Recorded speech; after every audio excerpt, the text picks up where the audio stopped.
The moment we've been waiting for, the final chapter. So let's see who took the panda and why they took the panda. Chapter 11. If it hadn't been for you kids, Flip would have gotten away with it.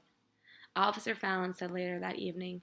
Dink, Josh, and Ruth Rose were sitting on the lawn at Panda Park.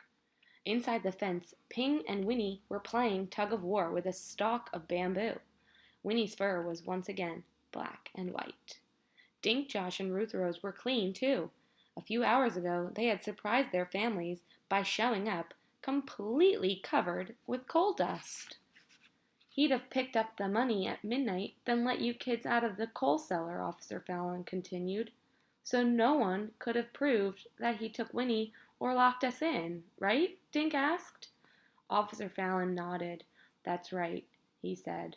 No one saw him take Winnie or lock that trap door. He'd have hidden the money somewhere. In a year or so, he might have begun spending it. Were you really going to leave $1,000,000 in that hollow tree? Asked Josh. Officer Fallon nodded. Flip knew we had no choice, he said. Just then Ping yawned, rolled over on her back, and went to sleep. Winnie cuddled next to her and chewed the bamboo stalk. Too bad Win Francis isn't here to see this, Dink said. Did she leave Flip any money? Ruth Rose asked. Some, Officer Fallon said, but I guess Flip thought he was entitled to all of it. Did he confess? Josh asked. Officer Fallon nodded. You should have seen his face when I walked into that gym with Ruth Rose. He thought I was still in the coal cellar, Ruth Rose said. I must have looked like a ghost. What will happen to him? Dink asked. He'll probably go to jail for attempting to extort money, Officer Fallon said. Plus, he stole Winnie and trapped you kids in the coal cellar. Everyone was quiet for a moment.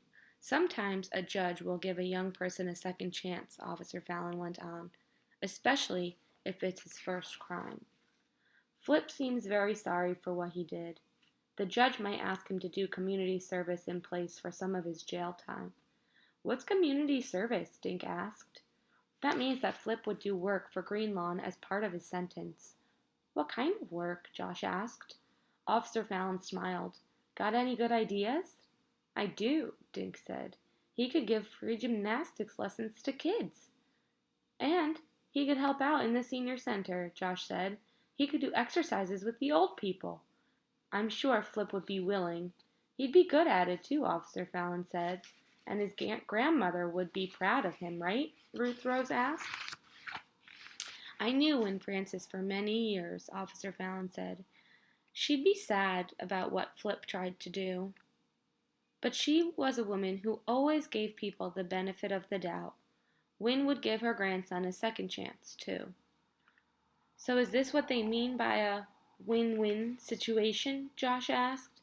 Exactly, Officer Fallon said. Now how about I treat us to ice cream cones at Ellie's? That's a Josh situation, Dink said, smiling at his friends.